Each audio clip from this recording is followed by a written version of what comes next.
একটা গ্রামের নাম ধরুন মাটির চর। নির্বাচনের আগে পুরো গ্রাম উত্তাল, মাইক বাজছে, পোস্টার লাগছে, প্রতিশ্রুতির বন্যা। একজন তরুণ ছিল, নাম সায়েম। সে বিশ্বাস করত এইবার পরিবর্তন আসবেই। সে দিন রাত কাজ করত তার প্রার্থীর জন্য। প্রার্থী এসে বলেছিল, আমি জিতলে এই গ্রামে রাস্তা হবে, হাসপাতাল হবে, বেকারদের চাকরি হবে। ভোট হলো, ফলাফল বের হলো, তাদের প্রার্থী জিতল। সেদিন সায়ামের চোখে আনন্দের জল ছিল। সে ভাবল এবার সত্যিই বদলাবে সব। কিন্তু কয়েক মাস পর রাস্তা আগের মতোই ভাঙা, হাসপাতাল হয়নি, চাকরির খবর নেই। যে নেতা আগে চায়ের দোকানে বসে গল্প করতেন, এখন তার গাড়ির কাঁচ কালো।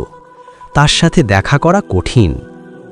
একদিন চায়ের দোকানে বসে সায়েম চুপচাপ বলল, আমরা কি শুধু ভোট দেওয়ার জন্যই দরকার?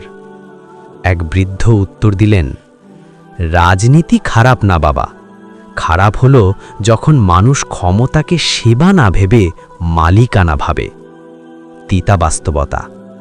রাজনীতি জনগণের জন্য, কিন্তু অনেক সময় জনগণই দূরে সরে যায়।